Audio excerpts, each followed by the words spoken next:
Retomando lo que habíamos visto en la clase anterior de las etapas de nuestro sistema inquisitivo, toca ahora hablar. Bueno, lo último que vimos fue la etapa de las moniciones, ¿se acuerdan? De las audiencias. Ahora hablaremos dentro de la misma instrucción, hablaremos de una etapa o un momento importante que ustedes no me habían preguntado. Toca hablar de la defensa. ¿Qué es esto de la defensa o cómo funcionaba? No obstante que era un proceso inquisitivo, como ustedes ya vieron todo lo que lleva el sumario, también existe un momento de defensa. Y este momento de defensa, ¿cómo funcionaba? Piensen ustedes lo siguiente. ¿Recuerdan que había un primer momento de la acusación cuando leían la acusación por parte del fiscal? Muy bien, pues inmediatamente después de que se leía la acusación, el imputado tenía que responder a la misma, refiriéndose punto por punto al orden seguido por el escrito de acusación. Sin disponer más tiempo para preparar esta defensa, esta respuesta, que el tiempo que le costaba contestar. O sea, dense cuenta que la respuesta a la acusación era inmediata.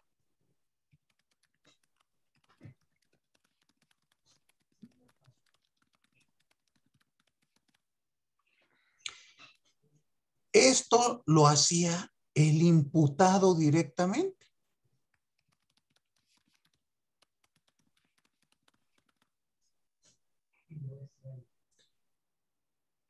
Terminado este primer momento, donde se responde la acusación,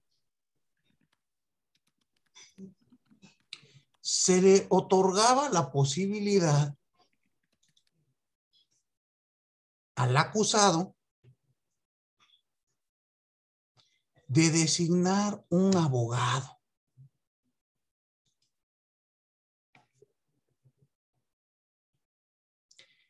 Pero este abogado no era el que él quisiera, sino tenía que ser un abogado de los que servían ante el propio tribunal para que éste lo asesore y lo auxilie. Entonces, imaginemos nosotros que este era el símil de un defensor público. Iban a ser abogados que trabajaban para el propio Tribunal del Santo Oficio y que su función era auxiliar y asesorar al acusado.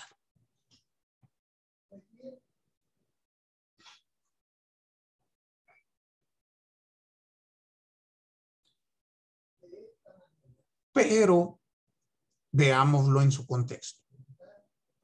En realidad, la función de estas defensas tenía muy poco que ver con lo que ocurre hoy en día. No podemos asimilar a un defensor público con esta defensa en la Inquisición.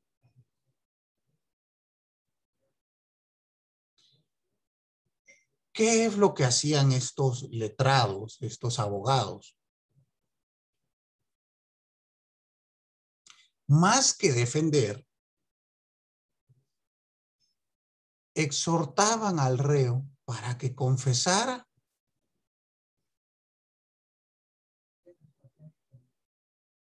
y que esta confesión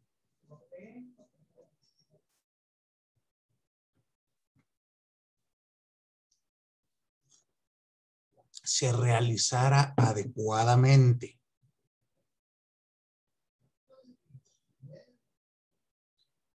Para de este modo poder solicitar mayor misericordia al tribunal. Es decir, la función del abogado consistía en decirle al reo, mira, confiesa para que sea más fácil. En una de esas no te matan.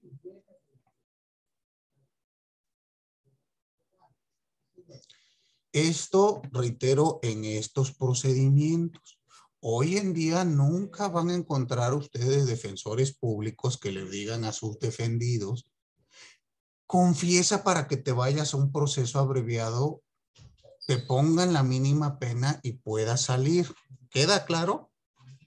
Esa actividad de no hacer nada y nada más estar ahí de ornamento se quedó en la Edad Media. Hoy en día jamás van a encontrar eso, tampoco en abogados privados. ¿Sí me están entendiendo? Guiño, guiño.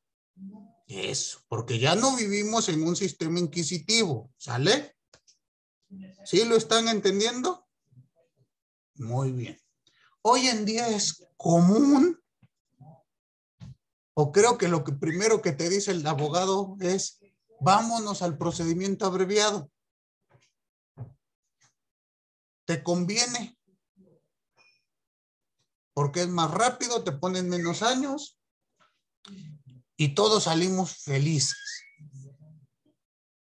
Habrá que analizar. Pero en esto funcionaba en aquella época. Veamos qué más pasaba con el defensor en la Edad Media. Además, el abogado defensor no podía entrevistarse con el preso.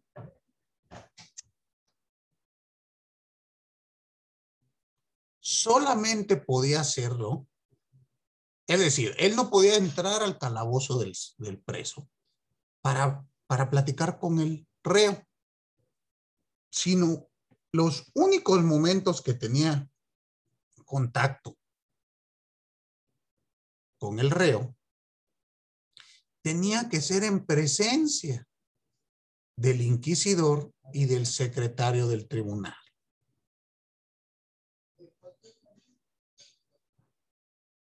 Entonces, cualquier cosa que confesara en ese momento el reo era usada en su contra. No existía como hoy el secreto entre el abogado y el acusado. Ustedes deben de saber que todo lo que nos digan nuestros clientes está privilegiado, no puede ser motivo de inquisición de autoridad. Eso sí queda claro. Aunque luego la autoridad igual se le olvida estos pequeños detalles. A mí me toca frecuentemente. Les compartiré una audiencia donde yo soy motivo de inquisición por parte del juzgador. Donde me dicen, a ver, abogado, ¿y usted cuánto cobró?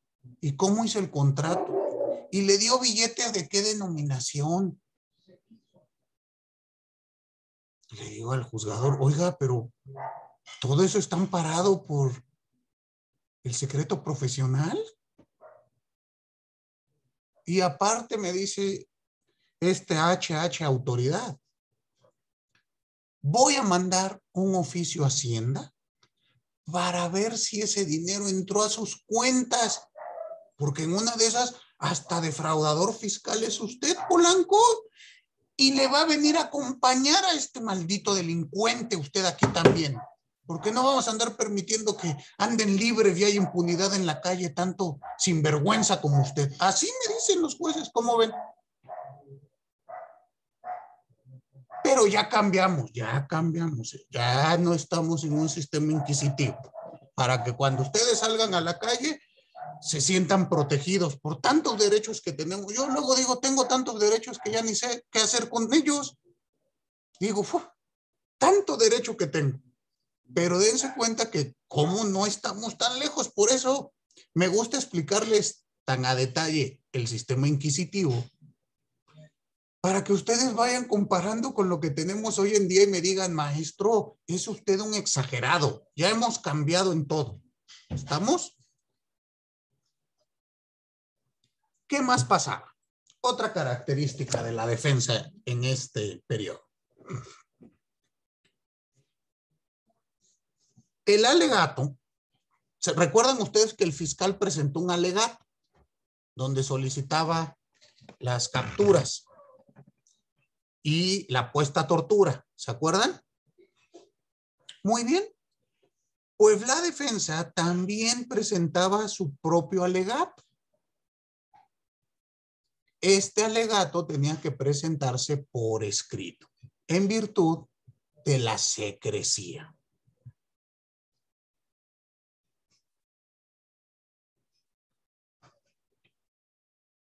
Pero ¿qué ocurría? El propio tribunal le suministraba el papel al defensor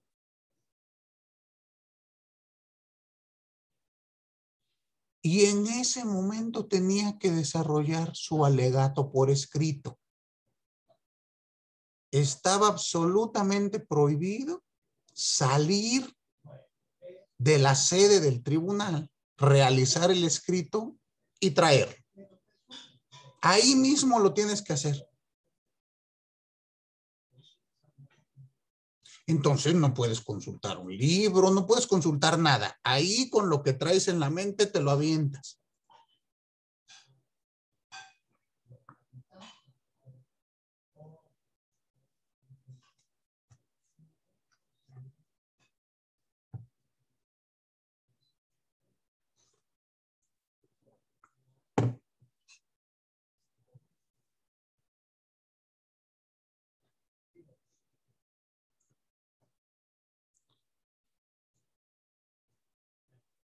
Entonces, ya que se hacía este alegato, iniciaba la puesta en tortura, donde el defensor tenía, como les decía yo, una función ornamental. ¿Qué quiere decir esto? Que estaba nada más de adorno. ¿Queda claro?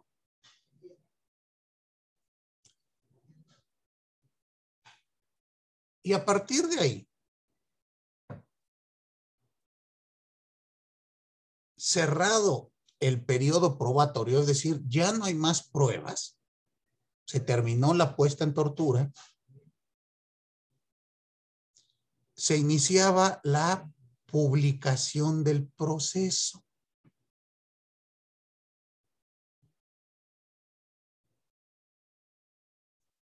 ¿En qué consistía? En que el secretario del tribunal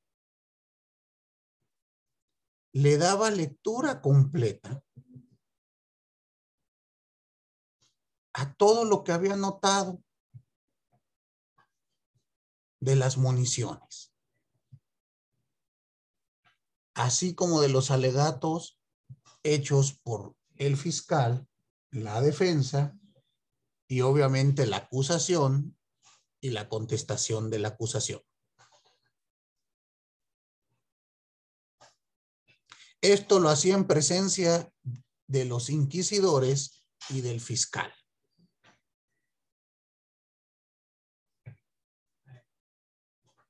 Pudiendo estar presente el defensor, pero no era indispensable que el defensor estuviese presente.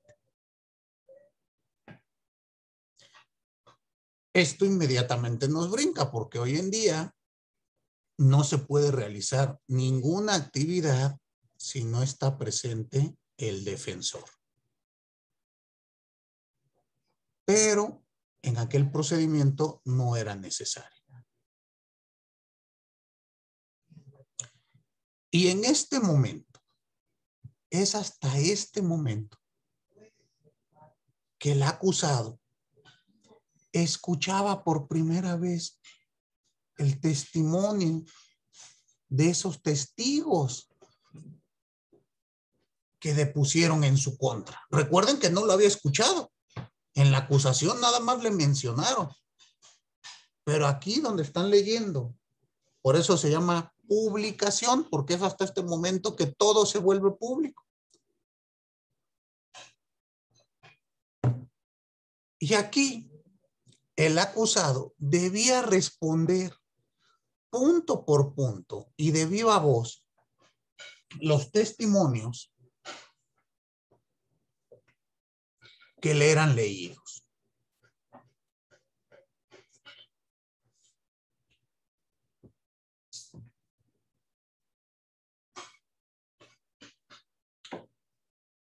Al contestar estos testimonios, podía solicitar el asesoramiento de su defensor si es que se encontraba presente.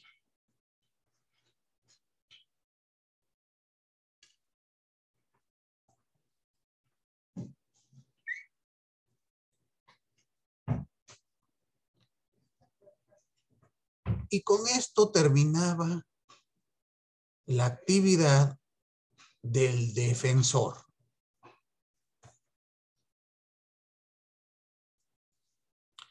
Entonces ustedes se dan cuenta que aquí la actividad del defensor era muy reducida.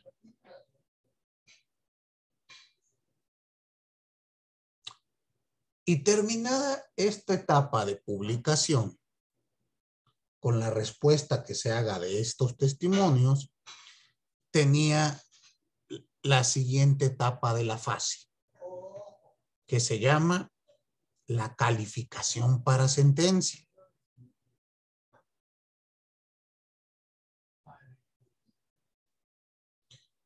Y al igual que la primera calificación que vimos, ¿se acuerdan que llamamos a expertos, a peritos en teología? En la calificación para la sentencia, obviamente hay que llamar nuevamente a estos peritos.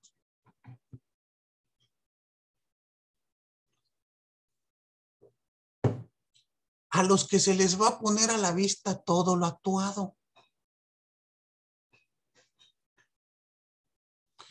Y aquí es literal, así como lo estamos escuchando. Poner a la vista quiere decir, aquí están las actas.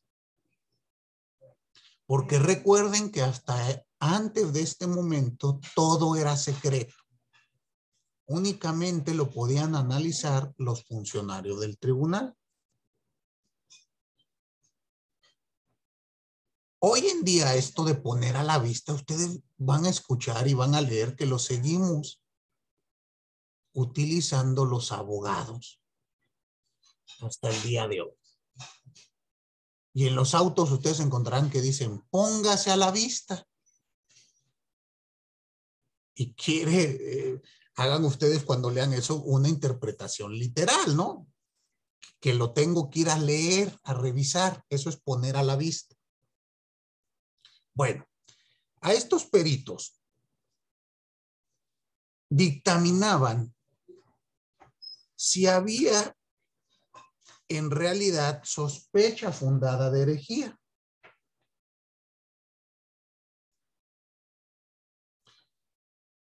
Y por lo tanto, si consideraban que era fundada esta sospecha, recuerden que en un inicio teníamos la sospecha de hereje. Pero si después de las pruebas, de la confesión y demás, se consideraba fundada esta sospecha,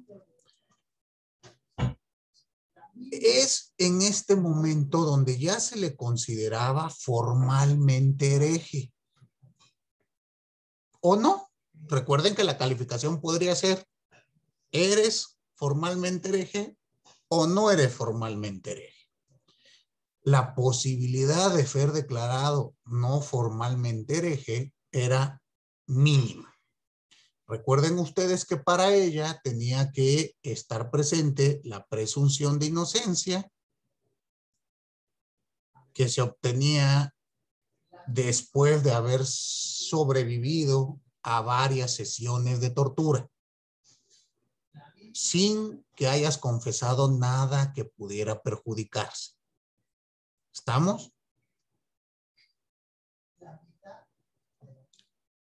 Entonces, esta segunda calificación tenía mucha importancia, porque en gran medida resultaba un anticipo de sentencia. Es decir, si en esta segunda calificación decían, pues sí, es formalmente hereje, ¿cómo creen ustedes que va a salir la sentencia? ¿Cómo? Contéstenme. Culpable, que es hereje.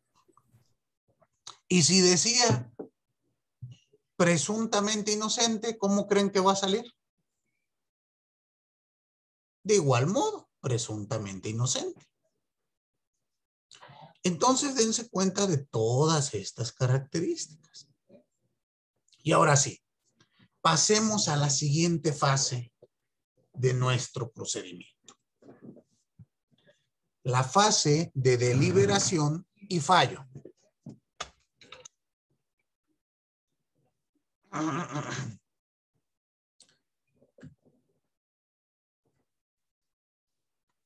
¿Qué debemos de entender? ¿O qué deben de entender siempre que ustedes escuchen deliberar? ¿A qué les suena la palabra deliberar?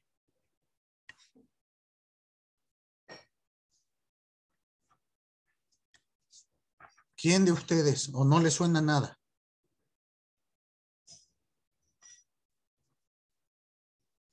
Pues como a discutir. Ok, pero a ver, ¿quién más? Deliberar. ¿Cómo decidir? No le alcancé a escuchar, perdón. También podría ser decidir. Decidir. ¿Qué más? Emitir una decisión. Perdón. Ania. Sacar una conclusión de algo. Ok. ¿Quién más habló? Yo dije emitir una conclusión. Emitir una conclusión. Pero a ver. Reflexionar entre algo No sé, positivo y algo negativo, desahogar como algo. sopesar. A ver. ¿Damar? Como sopesar, o sea, entre algo positivo y algo negativo, estás poniendo pros y contras. Ok. ¿Su nombre completo, por favor? ¿El mío? Ajá. Damar Alexandra Milian Rodríguez. Milian Rodríguez. Ok. Le digo, a ver, entendamos, a mí me parece adecuado como lo acaba de explicar Damar, la señorita Damar. ¿Lo puede repetir, compañera? Como el sopesar entre algo positivo y algo negativo, el pros y contras. La deliberación es una etapa previa a tomar una decisión. Y a mí me parece acertado, tal cual como lo dijo la señorita Milian. Tenemos pruebas de cargo y de descargo, ¿no? Hay que ver, como dice, sopesarlas. Y si la balanza se viene de este lado, pues mi decisión será una, así se viene de este lado. ¿Están de acuerdo? Entonces, este primer momento, deliberar, va a ser precisamente esto, analizar las pruebas de cargo y de descargo, así como la acusación, lo que hizo la defensa y demás elementos. Y posteriormente viene el fallo, que el fallo es lo que ustedes me decían, decidir. Esta palabra fallo,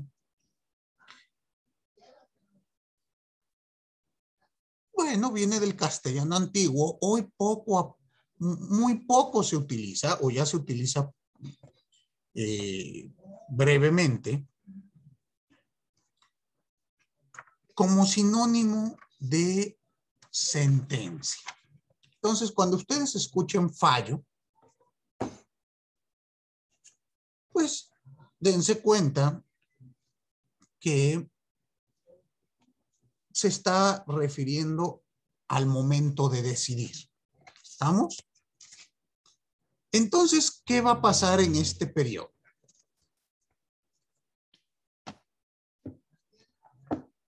En este periodo, el tribunal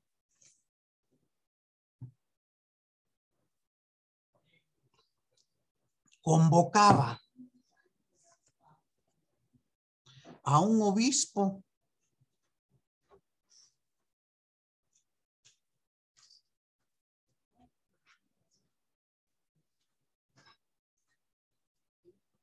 para acordar con él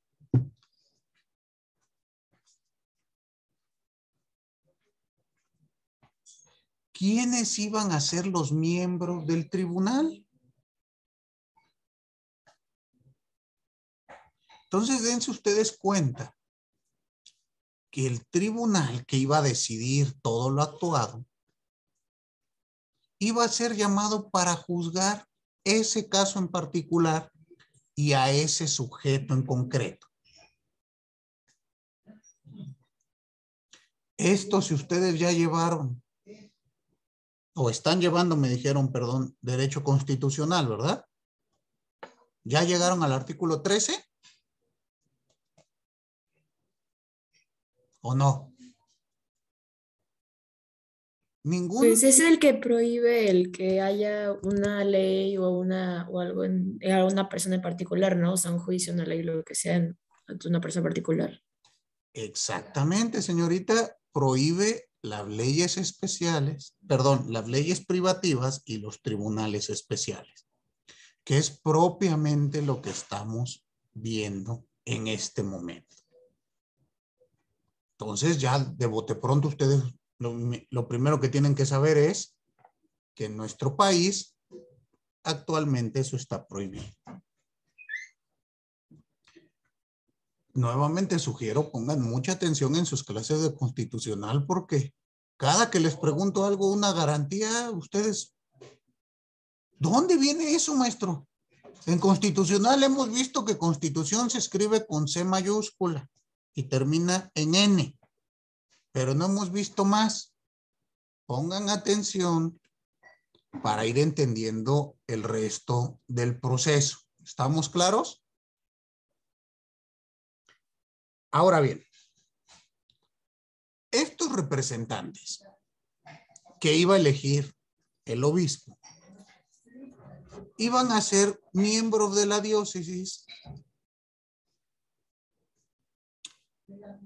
y el voto se iba a efectuar de menor a mayor rango entre los miembros, del que tenía menor antigüedad al que tenía mayor antigüedad.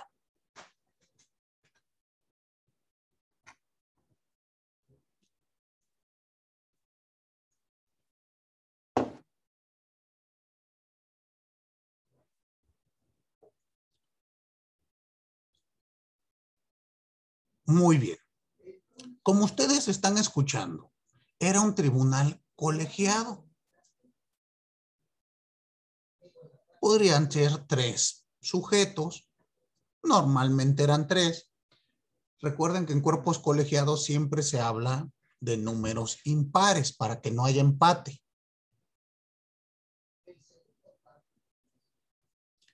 Y entre ellos iban a deliberar. Deliberar, como decían ustedes, más que una discusión, pues es un debate, donde tenemos que analizar si lo actuado es suficiente para establecer una condena o no. ¿Estamos? Una vez que se realizaba la deliberación, se pasaba al voto. Como yo les explicaba, los votos se establecían o se daban por antigüedad o jerarquías.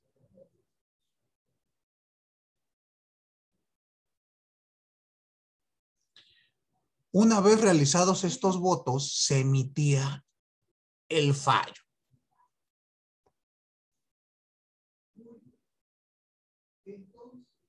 Muy bien. El fallo es el sentido de la sentencia. ¿Y cuáles eran las formas que podían ocurrir o en qué términos se podía pronunciar este fallo, bueno, pues en primer lugar la que todo el mundo deseaba, la absolución. Este fallo consistía en decir, pues no hay sospecha de herejía y sales libre. Ya hemos platicado que al salir absuelto, pues normalmente acarreaba una pérdida económica o una miseria para este reo. Reo absuelto. ¿Queda claro? Pero veamos los siguientes. Otra o una segunda forma del fallo era la sospecha leve.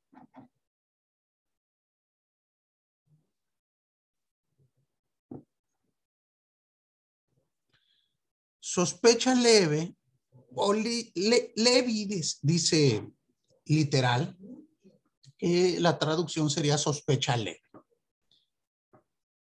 Levy, en un castellano antiguo.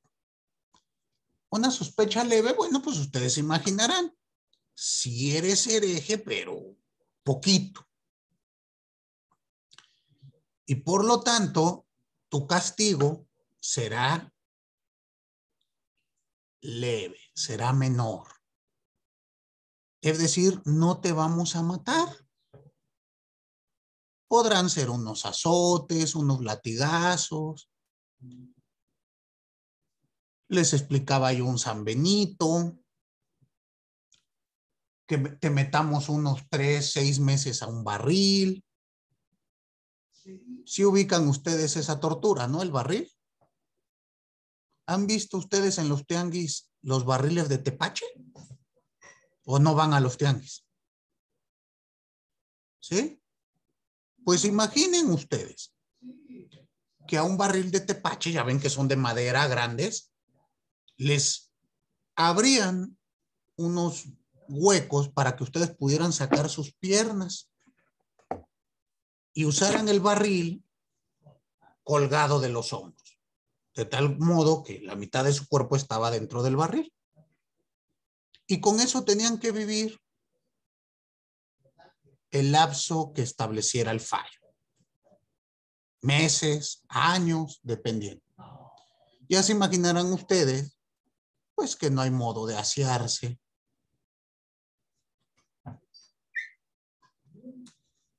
La madera se astillaba y generalmente esto ocasionaba serias infecciones. Bueno, pues eso era una condena por sospecha leve.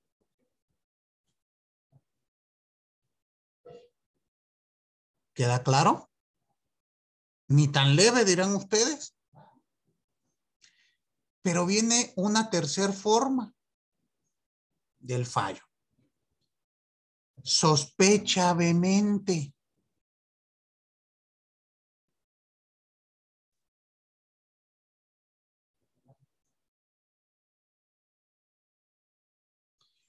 Y en la sospecha vehemente, pues ustedes ya se imaginarán. Acarreaba. Una sospecha vehemente quiere decir que no da ya lugar a dudas. Bueno, o que existe una sospecha muy fuerte. ¿Y aquí qué es lo que ocurría?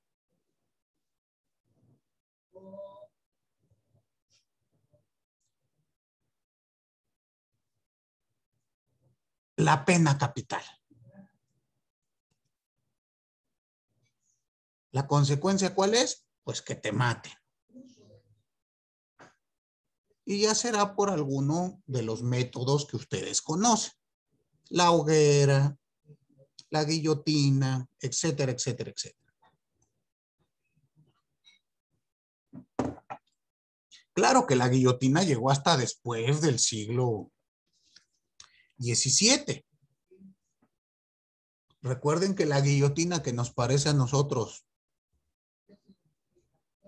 pues tan impresionante verla, en realidad fue un modo más humano de matar a las personas.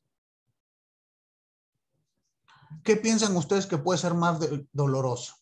¿Ser guillotinado o ser desmembrado por caballos? ¿O que te quemen en leña?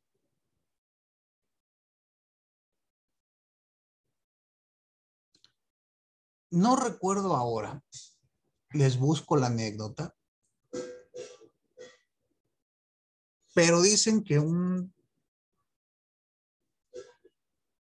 sujeto, tengo yo en mente que era del clero, fue condenado por hereje por la Inquisición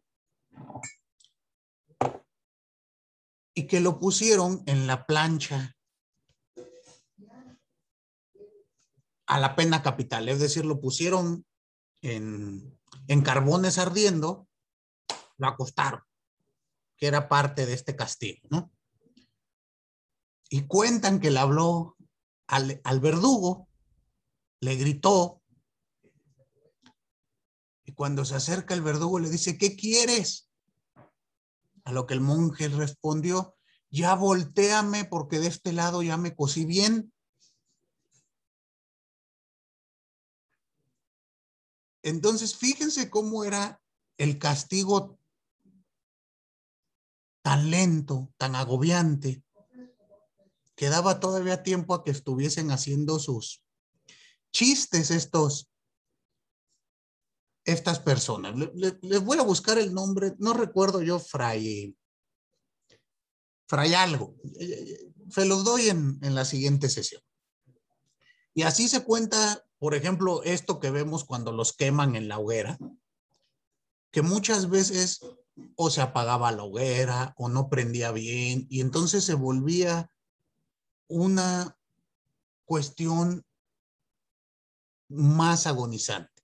En lugar de morir por las quemaduras, terminaban perdiendo la vida por la inhalación de gases. Entonces, bueno, esto ocurría con la sospecha vehemente. Después teníamos un cuarto sentido del fallo, que es de reconciliación.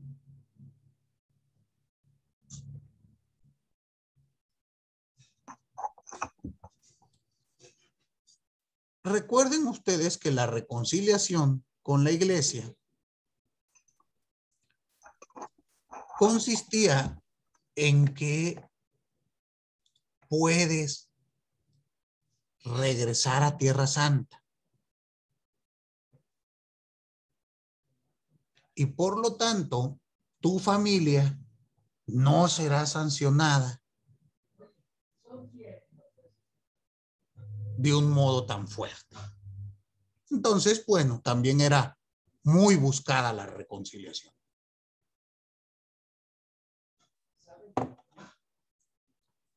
Siguiente forma del fallo era de reo relapso. ¿Qué quiere decir esto de relapso? Entiéndanlo ustedes como reincidente en el pecado.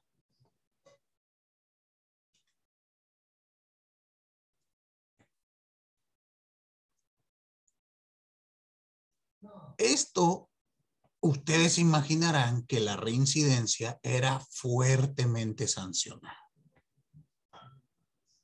Si ya era la segunda vez que te teníamos aquí por hereje, lo que traía como consecuencia era la pena capital. ¿Estamos? Nada de que te vamos a tener aquí una tercera. ¿Ya? ¿No entendiste?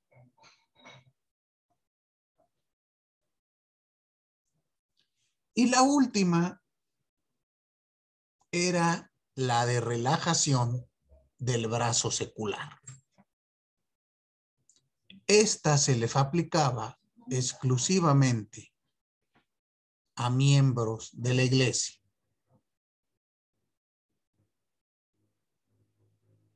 Y consistía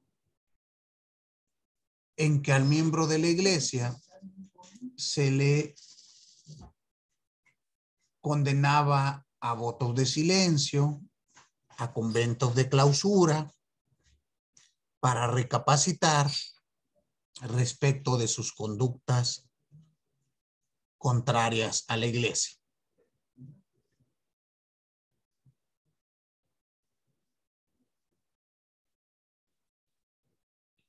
Bueno, pues de todos estos formas que puede tener el fallo, la primera, que era la absolución, era extremadamente rara.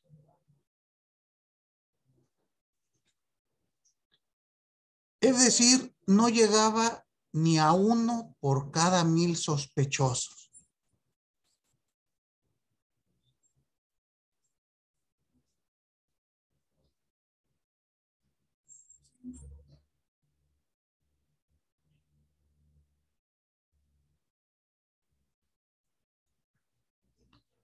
Entonces, bueno, pues ustedes imaginarán que el tribunal era muy temido. Hoy en día hemos mejorado. Creo que de cada 100 personas que se les inicia un procedimiento penal, 90 salen condenadas. Entonces ya hemos mejorado un poquito, ¿no creen?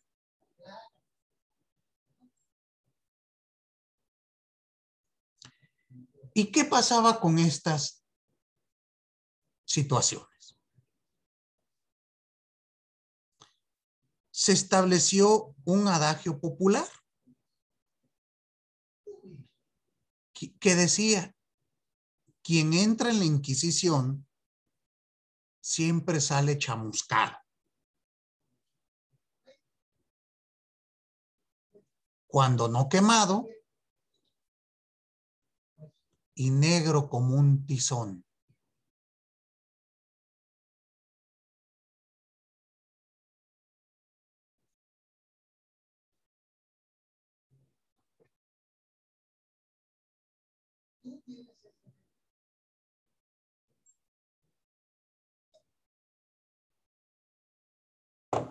¿Quedó claro?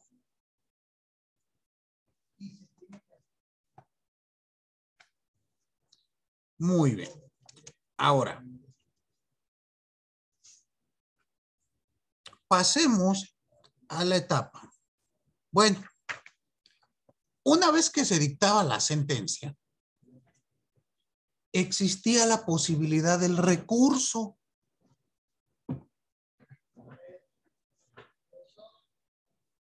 Y el recurso se llamaba recurso de alzada.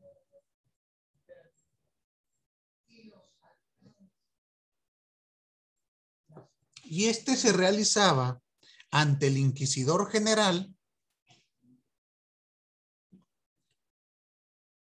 o el Consejo Supremo.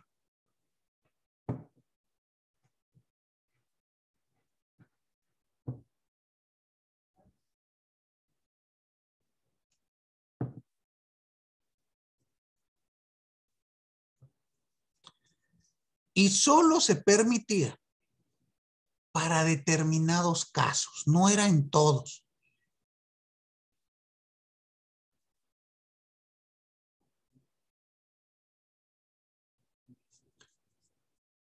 Y se tenía que acudir ante la jurisdicción apostólica de Roma.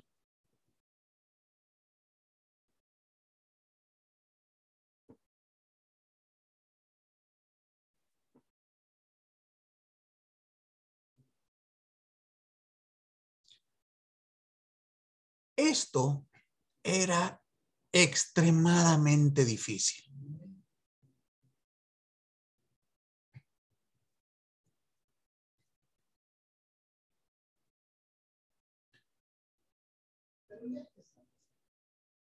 ¿Por qué?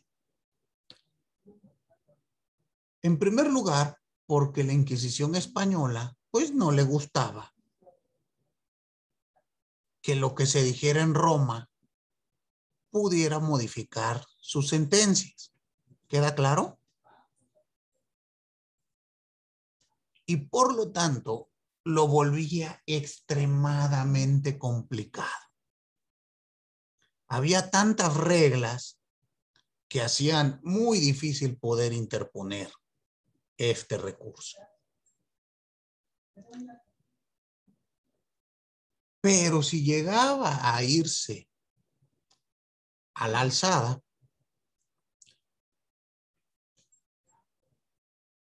de igual modo era difícil que se pudiera revocar el fallo. ¿Queda claro? Piensen ustedes dónde ocurrió algo similar. ¿Ustedes recuerdan quién fue Galileo Galilei? ¿Quién fue? Un astrónomo. Un astrónomo. ¿Y qué tendría que ver con esto que estamos platicando?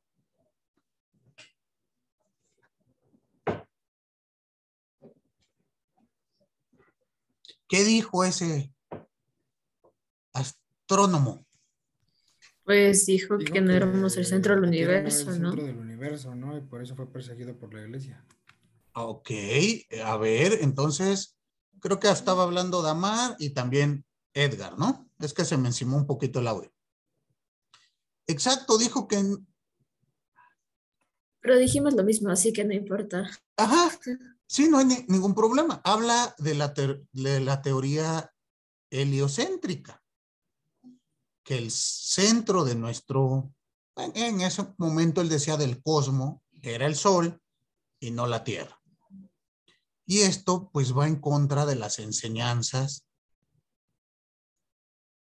de la Iglesia Católica. ¿Estamos? Y por lo tanto, como acertadamente indicaron ambos, fue perseguido por la Inquisición. ¿Y qué más? ¿Recuerdan qué más pasó, Edgar o Tamar? Tuvo que retractar, ¿no? No te escuché, Edgar. Que creo que se tuvo que retractar, ¿no? Exactamente. Pero Galileo tuvo dos procedimientos. En uno primero salió condenado y acudió ante el tribunal de alzada. ¿Qué es lo que estoy explicando? Posteriormente volvió a ser procesado y se le condenó con una sospecha leve.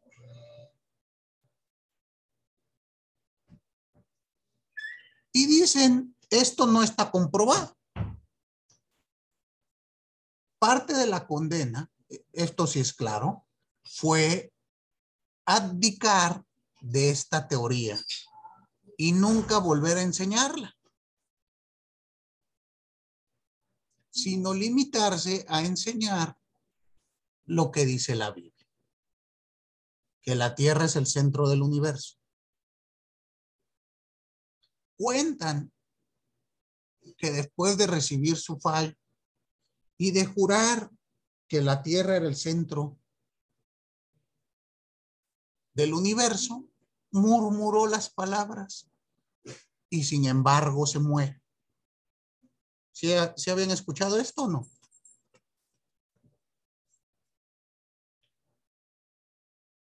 Pero bueno, esto es Vox Populi, no existe registro histórico de que haya sucedido. Por eso ustedes van a encontrar que muchas personas ponen epu et move, sin embargo se mueve, como una señal o una frase de rebeldía. Rebeldía precisamente contra el status quo. Muy bien. Bueno, pasemos ahora a la última fase, que es la ejecución de la sentencia.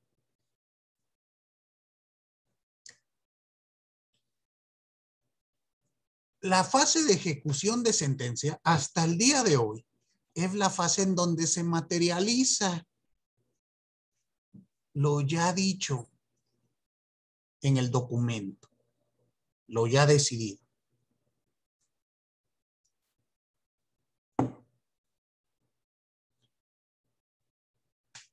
Y entonces la ejecución de la sentencia podía realizarse de distintas maneras. En casos leves, el acto material para la ejecución del fallo se realizaba en una sesión privada, en el propio tribunal.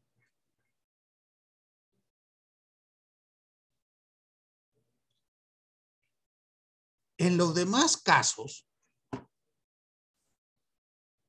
la pena se imponía en público,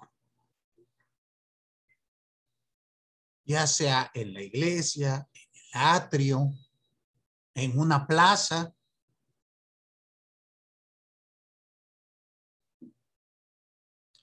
Y se tenía que dar cumplimiento puntual y cabal a la condena establecida. Es decir,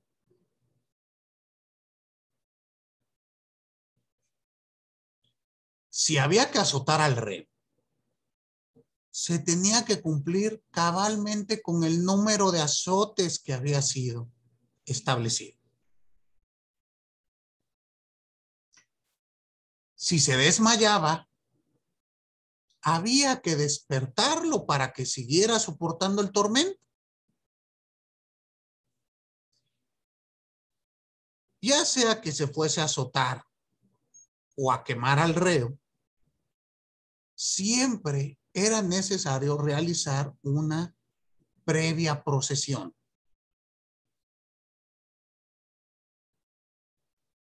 Sí ubican ustedes que es una procesión de la iglesia. Bueno, pues aquí eran procesiones del Santo Oficio. En estas procesiones salían todos los reos vestidos con su San Benito. ¿Se acuerdan que ya vimos que es un San Benito? Este traje con sombreros largos y demás, ¿se acuerdan? Pues todos salían ataviados con este San Benito.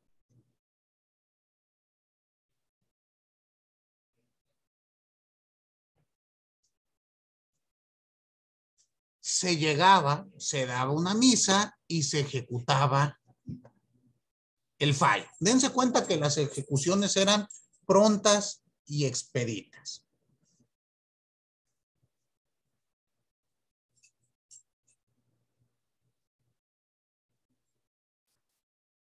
Y existió la conmutación de la pena.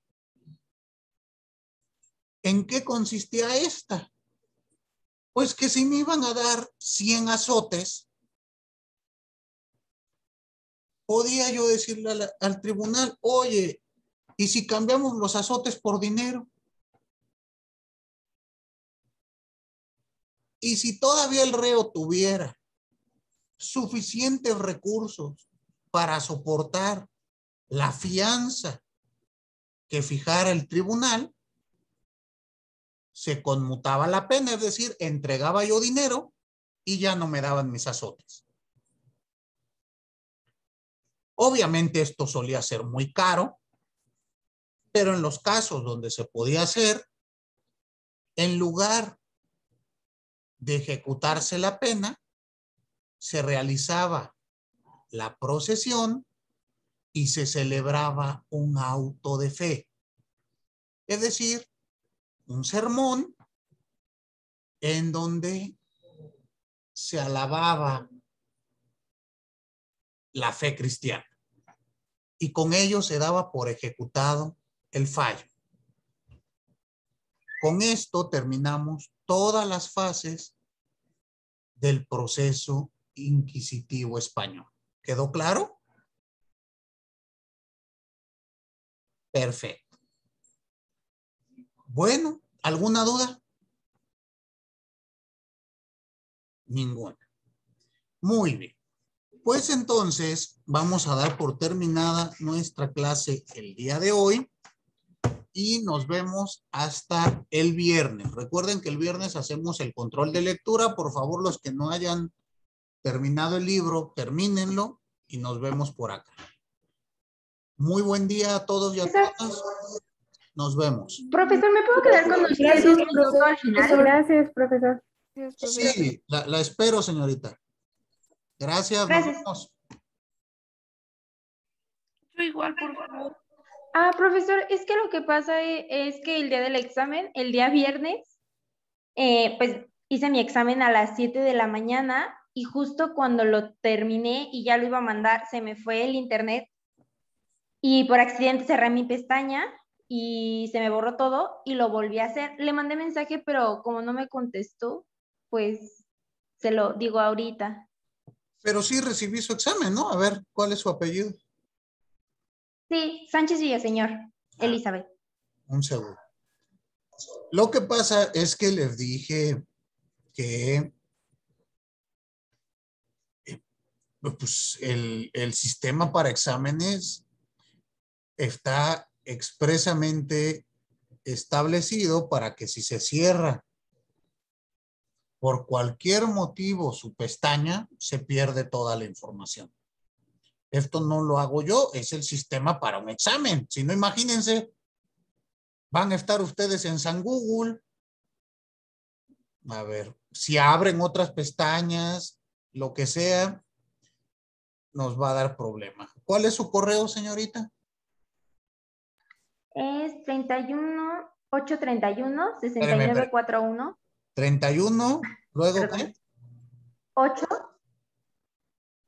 831-6941. 31-831. Con eso me alcanza.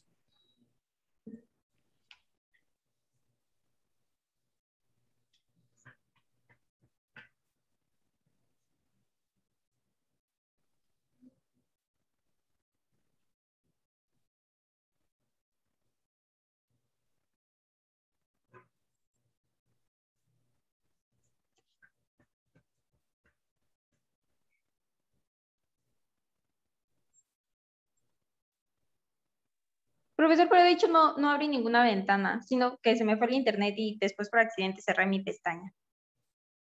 Pues es lo mismo, abra o cierra, ya. No permite guardar, pues, es a lo que me refiero. Ok. Pero se me hace raro que no sepan eso, pues, ¿qué no ya llevan 3 semestres así? ¿O cómo les hacían sus exámenes sus otros maestros? También así, orales. Ajá. Bueno, orales está prohibido por nuestra legislación. ¿En Ay, serio? ¿de verdad? Van a ser excelentes abogados, ¿eh? No, usted no sabe ni a qué vienen. 831. Aquí está usted, a ver. 31-831-8079. No, es 31-831-6941. Sigo buscando. Lo que pasa es que aquí está, 6441, 6941. Sí, sí. Es que imagínense, tengo 120 exámenes. Aquí está Sánchez Villaseñor Elizabeth, ya lo tengo. Ok, profesor, muchas gracias. Gracias. Señorita Ania, la escucho. Yo de igual manera me pasó, pues, muy bien lo mismo, pues sí, lo mismo.